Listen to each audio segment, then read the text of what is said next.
Welcome to the darkness.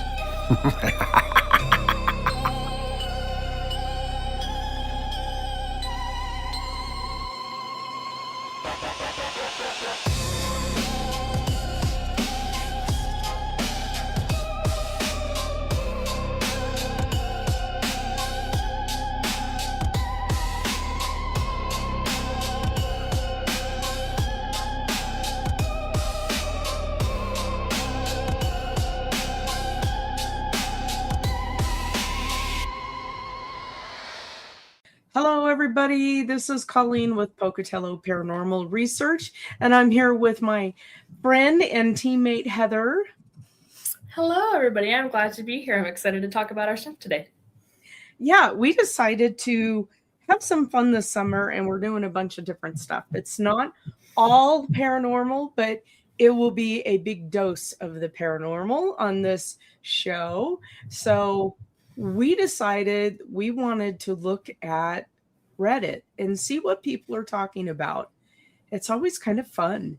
And Heather, you picked a really interesting topic. All I saw was the headline. I didn't want to read it because I wanted to be surprised. What is your topic? So the one that I wanted to do was I have a theory about Deja Vu and what it actually. I was kind of looking through them, and there were a lot of great options to go over, so it was really hard to narrow it down. But as I was reading through it, it kind of caught my attention because everybody goes through Deja Vu, but is it actually Deja Vu? Yeah, I don't know. We talked about this on the show several months ago. I think Tim was on this one because he was talking about it has something to do with physics, like all of these different multiple dimensions that maybe we're living in. I don't know, but go ahead and start off. Go ahead and read it. Yeah. Okay. So it starts out, I just had Deja Vu, and it made me think of something. Whenever people describe Deja Vu, they usually say it feels like they've experienced the exact moment before, but when they have it, I can't remember where I've experienced it. If it was a normal memory, I'd be able to place it somewhere in my life. Instead, it feels familiar without having a real life source. That got me thinking, what if the source isn't real life at all? My theory is that sometimes we dream small, random segments of our future. We forget almost all of our dreams when we wake up, so the memory disappears. Then, when that exact moment eventually happens in real life, it acts as a cue that partially reactivates the forgotten dream. That reactivation is what we experience as deja vu. For example, imagine the dream about seeing a red balloon floating across the sky. You wake up and completely forget about the dream, but a few days later, you actually see a red balloon floating across the sky. Suddenly, you have this weird feeling of, I've seen this before, but I just can't remember where. The one idea is kind of follows the line of dream, forgotten, real-life event acts as the cue, which goes to forgotten dreams, which is activated, which is then deja vu. I know there's no scientific proof that dreams predict the future, so I'm not claiming that this is a fact. I just think that it explains why deja vu feels more like something remembering something that actually happened in real life. Has anyone ever had this thought or experienced deja vu that generally felt like you were remembering a forgotten dream rather than a normal memory? That's really interesting. Wow, that's super interesting to think that maybe it is forgotten dreams. Like they said, how many times have we dreamed and we've completely forgotten it? Right. I mean, It happens every day. It does. Like, for me, when I have the deja vu things, it's not only, let's see, for me, a lot of times it's, I'm in my vehicle and I'm on the road and a certain song comes up and I remember being on that exact space on the road when that song played before. That kind of thing. Yeah. So in this discussion, they're saying you really weren't on the road.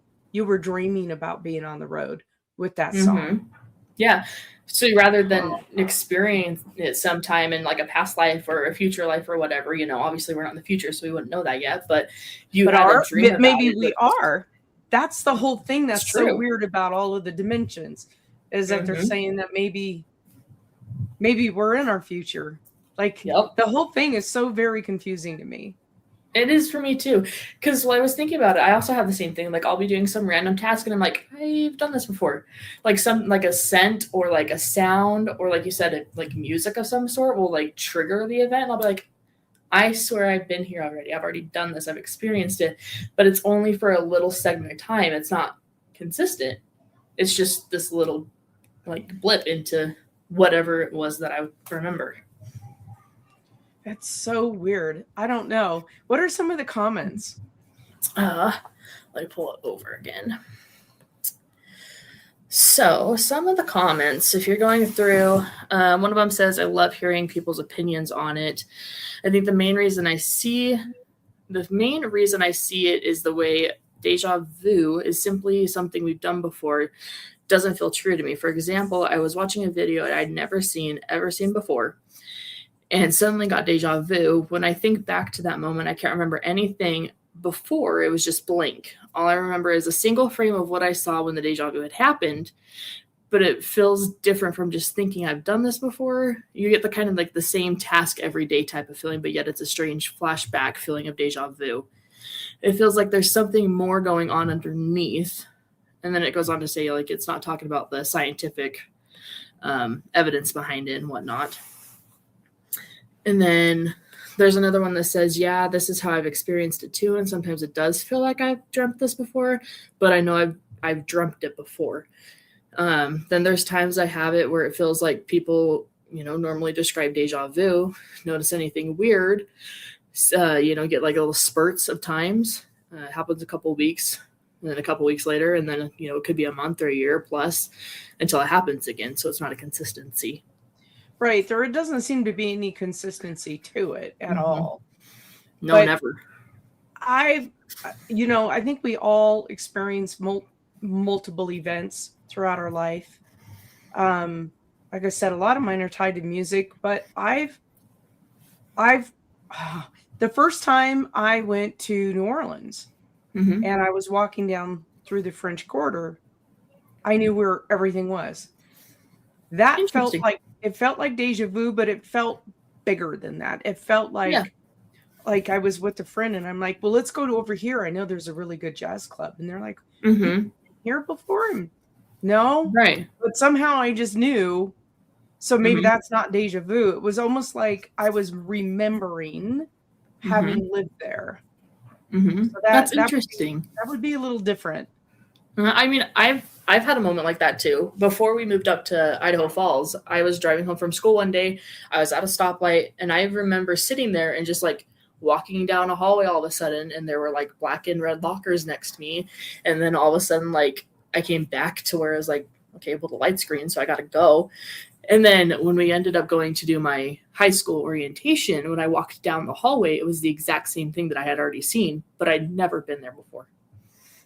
Okay, so we're not describing deja vu, right? That would be more like a premonition. I would think that's more like a premonition. It's really hard for me. Tim is really, really good at wrapping his head around the multiple dimension, multiple universe, he is so good about explaining it and wrapping his head around it. I can't. It is actually almost scary to me. Like we deal with ghosts. We deal with which things are not tangible, right? We're dealing with all kinds of energy and ghosts and ghost hunting and stuff like that. But for me, the whole I don't know how to say this. It almost seems like we're more in control of that situation, even though there's an element of not being in control. Right. But when I start thinking about parallel universes and multiple dimensions, it's like a complete loss of control. And I'm such a control freak that really bothers me. And if deja vu, maybe it's a little easier for me to think about it being a past life remembrance, because I don't know, the whole dimension and space and all of that freaks me weird. It really does freak me out. I mean, you have so many unknowns. I mean, there's unknowns right now, and there's unknowns when we go deal with like the paranormal activity stuff that we go and do when we're on hunts and stuff. But I mean, you get into like say there's another parallel universe and we just walk into it one day. Well, that's cool, but how do you do that? How does it change? And do we come back? Yeah. Or do So you just that's, follow it? I think that's my biggest fear, because I'm so Mhm. tied to this place, this property, and the animals, and taking care of everybody. The thought of me like floating to another dimension, can I come back and take care of everybody? I don't want to Honestly. leave anybody. You know what I mean? Mhm. Right. And like, is it the same or is it different? Does yeah, it maybe that change? goat wouldn't have nailed me in the last. You know what I mean? Like, maybe it's Together different. Before the show, my bruised hand where one of my goats jumped up and nailed me with his hoof. So I don't know. It's strange. I don't know. Like, in another sense, though, too, if you think about premonitions and deja vu, they're easily confusable if you ask people that don't really get into the like paranormal side of things, or like, I mean, you experience something, which a lot of people don't know what premonitions are, so they're going to be like, oh, well, it's deja vu. I've had this thought before. That's very true, and they're completely different. Mm-hmm. Well, the way I understand it, I mean, premonitions are you're going forward. You're thinking about an event in time that hasn't happened yet, and then it happens. But the deja vu is a memory. It's a memory. It's triggered a memory. I drove down this road. This exact song was playing. You know, some people say that when it happens too, I was dressed exactly the same. The same scent was in the air. I had that a lot. It was really strange. When I lived in Pennsylvania, my friends and I would go out at night because it's a really hot and muggy state. And so summertime at night, you know, it's 80 degrees at night. And so all your truck windows would be down and you're just blowing through these old farm roads and everything else. And we'd have those moments because I'd only known these people for like a year. I was in the service back there. So I'd never lived there before. I didn't know these people before, but we were constantly having these weird deja vu moments. Like, we've done this before. All of us. Weird. That was weird. That's weird, especially where you have multiple people experiencing it at the same time, because that's not very common, I don't feel. No, like, we were down this road. Weren't we down this road a few months ago? We're like, no, man, we just met, you know? It would be a bunch of us from the Navy base or something. We just met. So it's very odd. I don't know. I don't know. The shared moment is weird. I don't know. I don't know how that would happen. What are some of the other comments? Were there people? What are their thoughts? There's one that says, I am the same. Since I was a child, I've had moments of deja vu where I remember that I've dreamt that specific things before it happened, and I can place when I had dreamt it. I know people say it's your brain triggering memories for you to make you think one is there when it's a different time. I have told people about a dream before. It's eventually come true, so it's not just my brain tricking me. For example, as a child, I had a dream about having a food fight at a friend's house, something that had never happened before with her brother, and her brother's friend. I told my mom about the dream the next day. I'm passing as if it's a memory of something we had done, and a couple weeks to a month later, it happened exactly like my dream, with the exact same people, food, setting, etc. It really freaked me out, and I told my friend, who joked I must be a psychic. I went home and told my mom about it, and she vaguely recalled me telling her about the dream. And then it kind of goes on to be like, oh, it's a coincidence, you know, talking about how that's not something that can happen. And her mom was explaining, like, it's just an occasion that you've had a dream and something as like that has happened. Well, there's a lot. I don't believe in coincidences. I think you either do or you don't. I think that a lot of we all have free will, but I think a lot of our stuff it's almost like it's pre-planned. And I know a lot of people poo-poo that, but I kind of like, in my head, in my belief system, we make these pacts. We say, okay, I'm going to go back because I got to fix this. So I need to live again. I need to fix this issue with me. Like, I've left something undone, or I need to work on me. So I think if you believe in that, there's no coincidences. Right. That these things happen to us for a reason because we're trying to fix something Mhm. or move past a hurt or something. I don't know. I What mean, are I your have the same feeling. I mean, mine is more of the thought of like, and it's the same thing if people don't like the idea of it, but like whatever is supposed to happen happens for a specific reason. Like there's no reason why you run into somebody in your life and you're best friends for like 20 years later and they have life lessons along the way to help you. Or there's no reason for it. Yeah. Or you have like these random car accidents that happen and you learn something from that. So it's kind of the same concept of like the lessons and you're going back through and you're trying to relearn something or, trying to redo something that should have been done the correct way the first time, but it wasn't. Yeah. Mm-hmm. I don't know. It's a super interesting concept. And like I said, we've talked about it before on one of our live shows, but I don't know. Theories on this.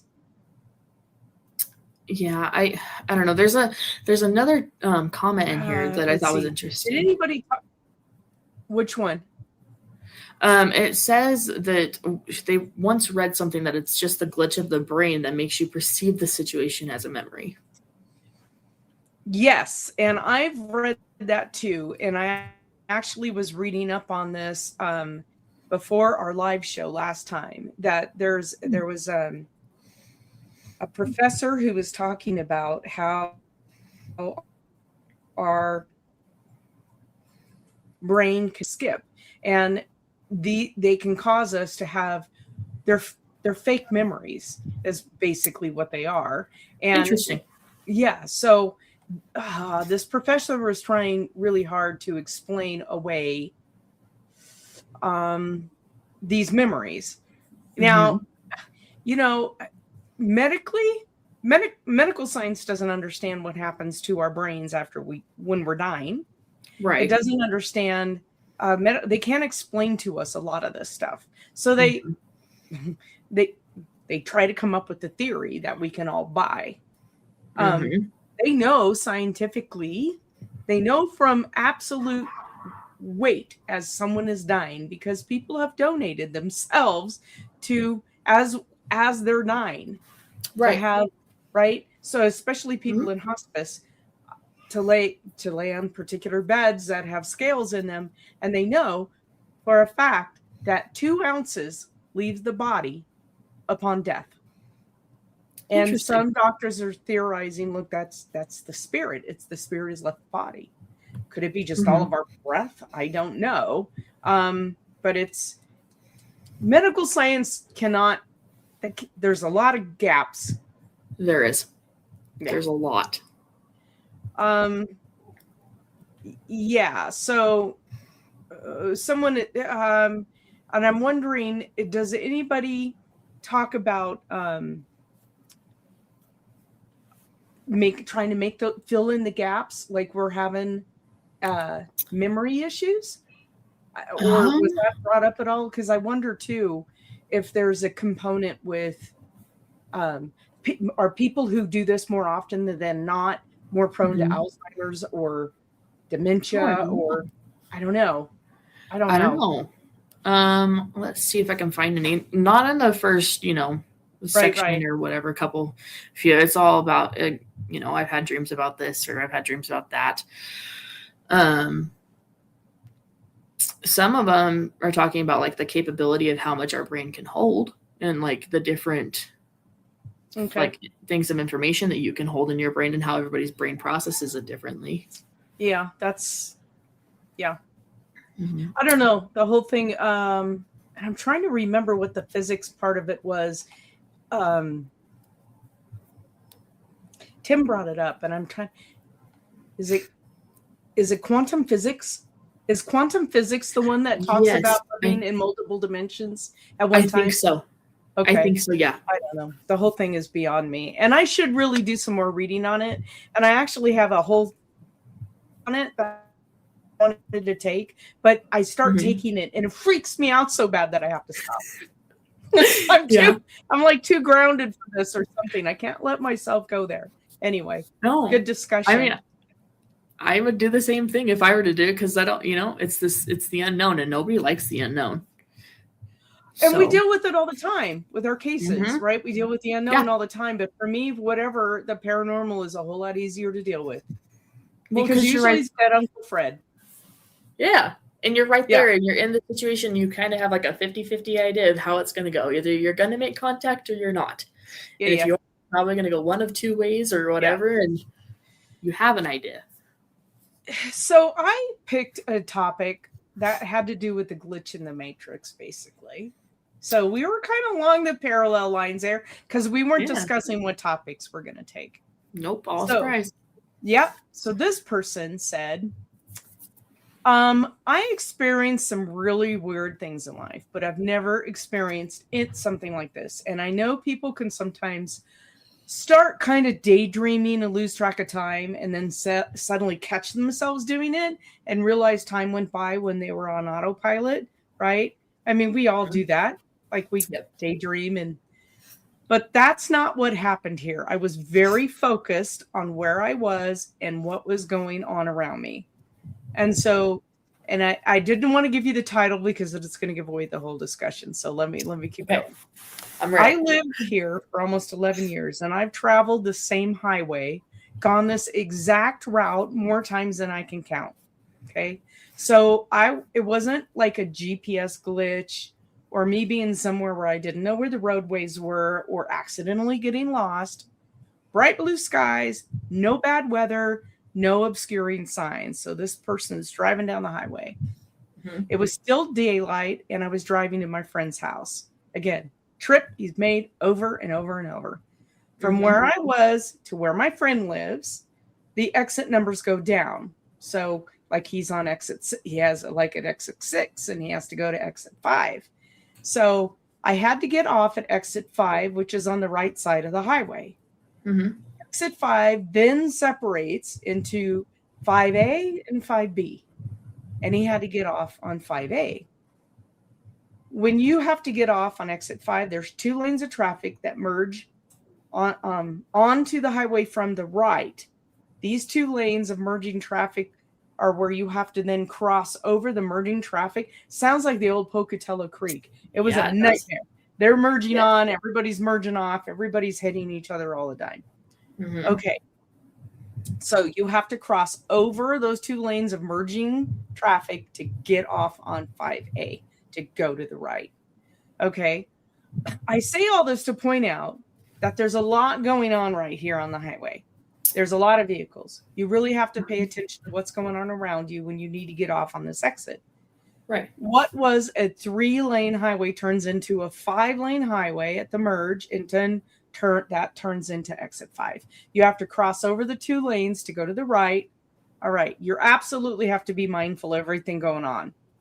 So just as I pass exit 6, I'm on the right side on the highway, on the right lane, waiting to see the 2 lanes of traffic appear because they're going to be coming up, right?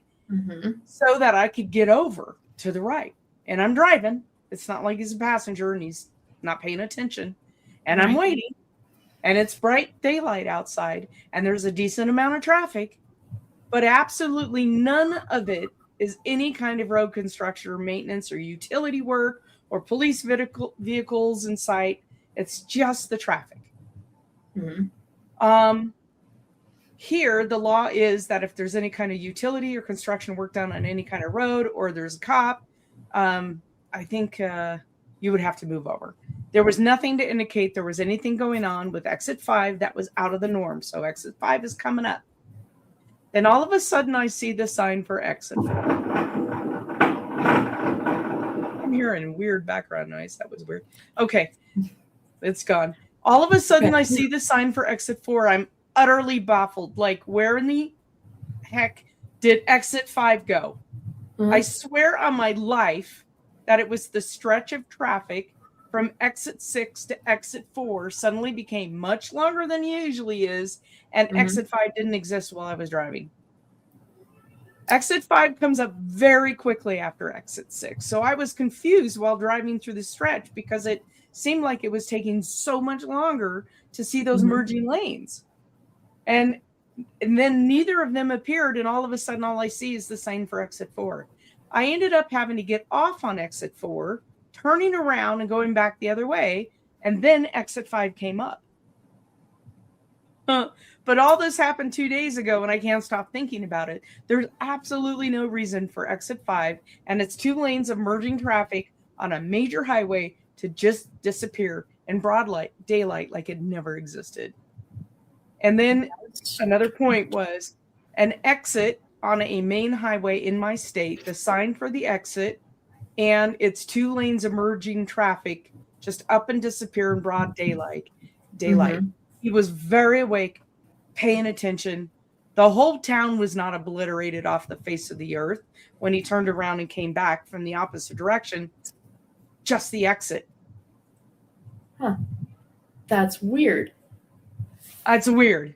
That's weird. That's not an everyday occurrence, that's for sure. No. And so somebody's like curiosity would have gotten the best of me, and I would have it driven all the way back around and come back down. Yep. Like I'm thinking of like when we're going, say, into Layton or Ogden or Salt Lake City, and all of that stuff is there's just lanes everywhere. Mm-hmm. Like this person's like, turn around and go back and see if exit 5 is there again. Honestly. Like, and the poster said, unfortunately, I was under a time constraint and had to be at my friend's house by a certain time, but I'll report back when he next has to travel that way.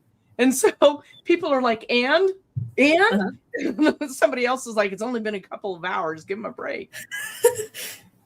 But it's so strange. So someone else said this exact thing happened to me a couple of Christmases ago on interstate to the family, to like going to a family an hour away, driven it 100 times, been a passenger more than that, know exactly where my exit's supposed to be. It's exit 73, directly after overhead bridge for Lover's Lane, which is the actual name of the road. And it has a sign visible from the interstate. As I'm approaching, I get over to the right lane to get ready to exit, go under the bridge, and no exit. No exit. Interesting. Instantly confused as hell, starting asking the wife and son who was with me. They know the exit too. Like, did I just zone out and drive right by it? Did y'all see the exit? They're like, no, there's no exit. And said, apparently I have no idea how. They reaffirmed they didn't see it, though, confused as hell and dumbfounded, and go to the next exit only a mile down to exit 72, get to the family's house, wondering if I should say anything. Like, so strange that this happened to 2 people. That's very strange. I'm sure it's happened to multiple more. I'm wondering, yeah. So the poster comes back on, replies, it says, I completely believe you. In the past, I've read other stories like this years ago about the same thing happening to other people. I still don't really understand what happened. I have theories about it. It's an unsettling thing to experience, though, especially when it comes to being places you've gone to a number of times. Mm-hmm. Well, I mean, yeah, because it's your everyday stuff. It's everyday things. Yes, somebody said check your car for exhaust leaks. I mean, maybe you were having some kind of, I don't know. Maybe it's leaking into your car, but so there wasn't a whole lot of replies to this post. Mm-hmm. This is definitely a glitch in the matrix. Oh, yeah. And I shared a story a couple of years ago about something that happened to me and 2 other friends when we were in Jackson. Mm-hmm. So everybody calls it Jackson Hole, but Jackson, Wyoming. You know where the mountain goats are in Jackson, where you can drive down and it's a dead end. You have to turn around and come back. Yeah. Where all the mountain goats hang out. I was there with 2 friends, and we were there kind of like 2 p.m, and it was a weekday, and there was literally no one back there, which was really odd to me because that's usually packed with cars going down, turn around, coming back. Because at the end of the dead end road is a private ranch, and there's a big turnaround area, so you can come back into the town of Jackson. And so everybody goes to look at the mountain goats, or just, not mountain goats, aren't they? Anyway, so they look at the critters, and there's on both sides of the road, the private ranch, I think, owns part of both sides of the road. So there's like a barbed wire fence, maybe 200 feet off the road on one side, and then there's the rocky mesa on the other, where all the mountain sheep or whatever they are hang out. Yeah. We go back there. We're in my Jeep. We go all the way back to the dead end, and we're looking at all the critters, and we turn around. We're coming back, and you're going really slow because you want to see them all and get pictures. And we stop at that kind of rocky outcrop, and there was a whole bunch of them up there. So we're like, cool, let's get some photos. So we jump out of the Jeep, and we're all taking pictures with our phones and everything, and chatting about them and having fun and everything. And I had looked behind my Jeep, and way back in the distance, not way back, but in the distance, I see a guy on a mountain bike coming up. And I'm like, well, I'm thinking in my head, well, that's interesting. I didn't see him on the way down to the turnaround. I didn't see him. And he had like the black spandex shorts and a yellow, really high vis shirt on. I was gonna say, so noticeable.